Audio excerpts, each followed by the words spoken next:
Hello everyone and welcome. Today I'm going to be giving you a then, now, later update. So for those who are new subscribers who have just joined the channel, this is basically where I talk about the books that I have read or the films that I've watched, what I'm currently reading, and then what I plan to read or watch in the future. So without further ado, let's just get started with the then portion. I've only decided to highlight 4 books out of the several that I've read, just so I can save up on time.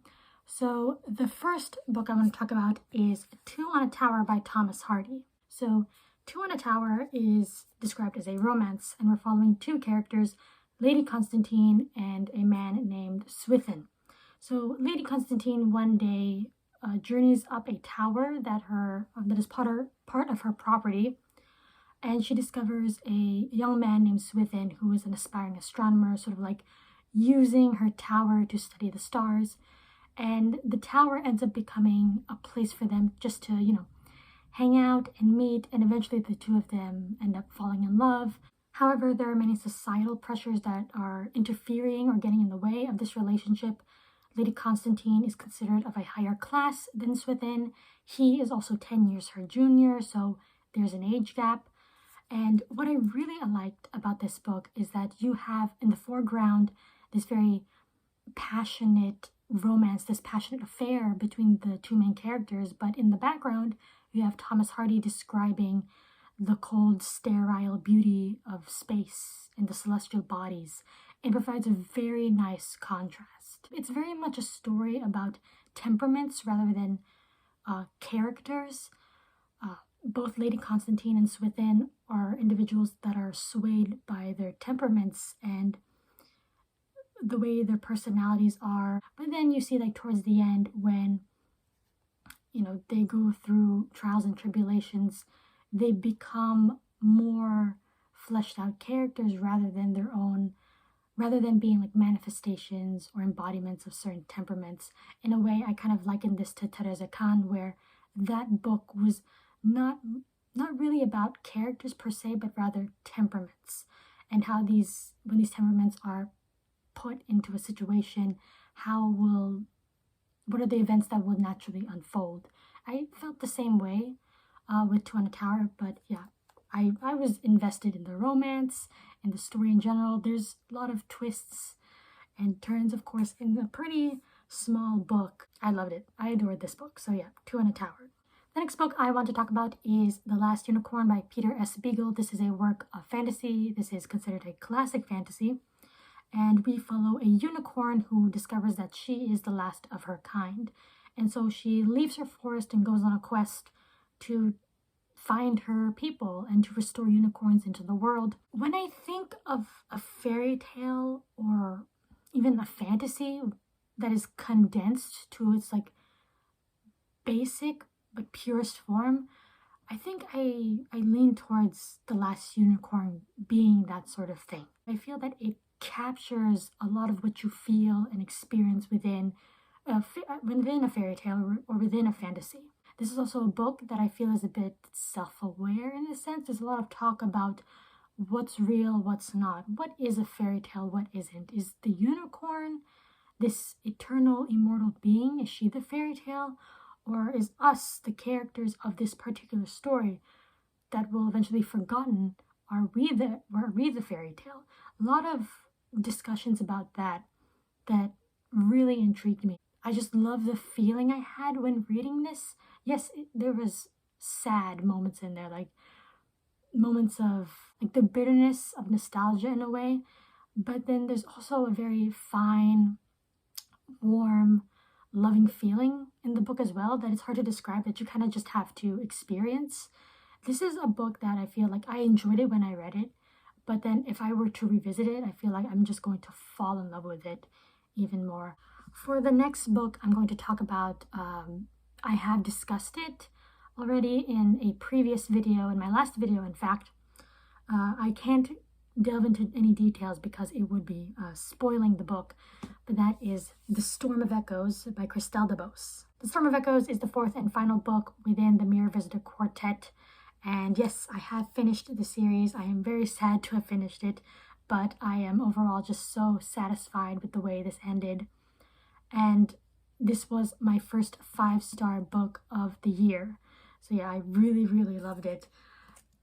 It's bittersweet, but like I mentioned, just satisfying overall. That won't be the case for a lot of people. If you look on Goodreads, if you look at the rating, this is a pretty polarizing book. This might make or break the series for some people, but I feel if you were able to like follow what was going on in book 2 and book 3, this won't be such a stretch.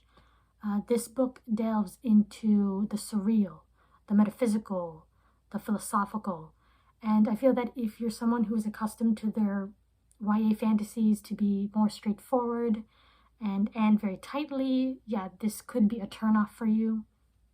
It's so strange that this is considered YA. Honestly, thematically, I feel like this book is much more adult compared to some of the YA series that I've come across. But yeah, The Storm of Echoes, I adored it so much. I'm sad to see our journey with these characters end, but if you've made it, if you read books 1 to 3, I highly recommend you get to this 4th one. I'll link down my last video below because that's where I went into depth about this series in general. But yeah, first 5-star book of the year. The last book that I want to talk about for this then portion of the update is my most recent read, and that is Tender is the Night by F. Scott Fitzgerald. The story first takes place in the French Riviera. We follow a young Hollywood starlet named Rosemary who arrives at the hotel, and she comes across this very glamorous couple, Dick and Nicole Diver. Her and Dick sort of begin an affair, which reveal the cracks within Dick and Nicole's marriage. And yeah, from that synopsis, you would assume that this book is basically about, an affair on the sensuous shores of the French Riviera. But this very much is a character study on Dick Diver, our very flawed main protagonist. They were following Dick's sort of his isolation, his disillusionment, and his ultimately dehumanization. And it's basically, we're following a man's slow descent into oblivion. That's the best way I can describe it. It's a very raw reading experience, at least it was for me. And I think it's aided in the fact that Dick Diver is very much not a complete stand-in for Fitzgerald, but you do see, I think you sense a lot of Fitzgerald's own feelings being poured into the character of Dick Diver. Another thing of note is just his writing skill in general. When you compare his work, his early work, like Tales of the Jazz Age, with something like this, or Babylon Revisited, you see how his writing skills have become more precise. There's more precision, they have become honed, and there's just an overall sense of maturity in his later works, especially in Tender is the Night. This isn't going to be a book for everyone. I know there are going to be some people who would prefer something like The Sun Also Rises, which is much more direct, much more bare bones, but I really do admire the fact that Fitzgerald sort of laid bare this character, made him vulnerable, and allowed us to really see or delve into his psyche. In many respects, reading this book felt like an intimate act, because we really, really got to know the character of Dick Dyer and his relationships to a point where it almost felt uncomfortable in some respects. But yeah, like I said, it was a very intimate but human act reading this book. And yeah, it did touch me. That's why this was another 5-star read. So yeah, if you want to read more Fitzgerald, I would recommend this one. I feel like this is, after The Great Gatsby, my favorite Fitzgerald. With regards to film, I didn't watch that much. I only watched one film this year, and that is Some Like It Hot, the famous Billy Wilder film. I think this might be Billy Wilder's most famous film, aside from Sunset Boulevard. But yeah, this is the famous comedy starring Jack Lemmon, Marilyn Monroe, and Tony Curtis.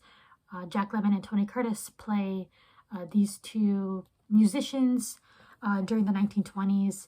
They witness a mob hit, and to get out of town, they dress up in drag and join a ladies band that's working in Florida. And yeah, insanity ensues.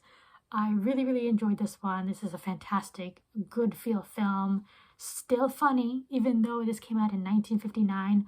My favorite part about this film is this trio. I know like Marilyn is like the starlet, you know, she's the major star, but I feel like if any of the other two characters, Jack Lemmon or Tony Curtis, weren't in this film, it just wouldn't work because the three of them work so well in tandem with one another. I do adore Marilyn, but my favorite character in here is Jack Lemmon. Like, he steals every single scene that he's in.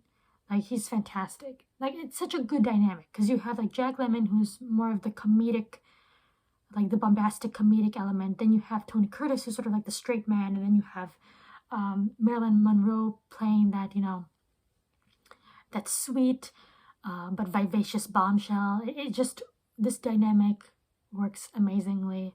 I highly recommend watching Some Like It Hot. I think you really ought to. It's a classic for a reason. So as for what I'm currently reading, that would be Beloved by Toni Morrison. I've already read two Toni Morrison books before, The Bluest Eye and Sula, but Beloved, I believe, is widely considered her best and most well-known work. So this follows a woman named Seta, and this takes place, I believe, years after the end of slavery, after the end of the Civil War. Seta, although, you know, she's a runaway slave, she is now considered free, she is nevertheless still haunted by slavery and by the memories of Sweet Home, which was the plantation that she escaped from. Not only is she being haunted by the memories of slavery, but in another sense, she's also being haunted by the ghost of her baby who died nameless, with the word beloved being the only thing on her tombstone. So yeah, this is basically an exploration on the horrors of slavery and what has done to many people during that time. So yeah, I'm currently this far into the book and really enjoying it. I'm looking forward to getting through it as well. I have no idea how this is going to end, but I'm very much eager to see what Morrison has in store. So for the later portion of this update, I do have two books here that I plan on getting to. The first is Of Mice and Men by John Steinbeck. I want to read more American lit. As an American, I ought to read more American lit, but I've never read Steinbeck, although he's considered, I guess, one of the more popular American authors. I associate him with the 1930s, that time period that follows you know, the Great Depression, but stories that follow the labor force or the labor movement at that time.